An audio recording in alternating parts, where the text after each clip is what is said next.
je ne sais pas si vous avez vu, à propos de l'Iran, je ne sais pas si vous avez vu, c'est Dieudonné qui est allé à... Oui. Ah, c'est génial ça. J'ai trouvé ça excellent. Alors vas-y, mais en plus.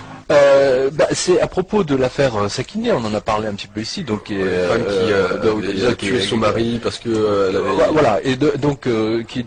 En fait non, au départ on a dit que c'est une histoire d'adultère, là-bas, donc elle va être condamnée à la lapidation. Et alors donc Dieudonné a donné une conférence de presse après en étant de retour de Téhéran, et il dit mais en fait il n'y a pas de lapidation dans la loi iranienne, c'est pas du tout prévu, donc c'est un mensonge absolu.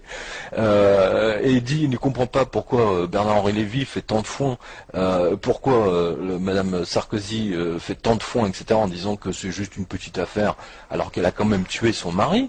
D'après les détails, donc elle a fait assassiner son mari par son amant, et donc aussi bien elle que son amant ont été condamnés exactement à la même peine, mais il n'y a absolument pas de lapidation de prévu.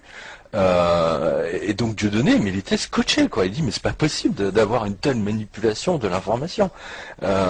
Donc j'ai absolument pas vu de réaction de la part de Bernard-Henri Lévy, parce que là il l'a accusé, mais vraiment directement, en disant qu'il s'est fait manipuler de A à Z. Sans doute de bonne foi, parce que bon, vous dites, attends, si Madame Bruni, Carla Bruni, donc fait cet appel, etc. Elle a quand même des infos. On a quand même un ambassadeur à Téhéran. On suppose. Hein, on a quand même un ambassadeur. Le mec, il lui a quand même donné il lui a fait un joli petit rapport. Certainement. Eh ben non. Non, et justement, c'est ce que soulève Dieudonné, c'est que c'est une véritable arnaque. Manipulation. C'est une véritable manipulation, puisque là, c'est le seul but, effectivement, c'est de décrédibiliser une fois de plus l'Iran dans le grand public, en disant bon, on va leur bombarder la gueule, c'est normal. Regardez ces barbares.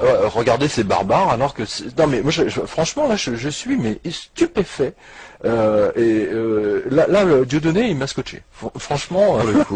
Ah ouais, excellent. Bah, vraiment. Non, mais il est allé sur place.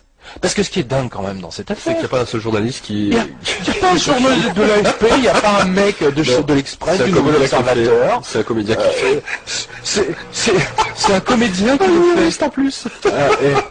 Non mais c'est dingue. Je trouve ça trop fort. Non mais ça montre bien la démission de la presse.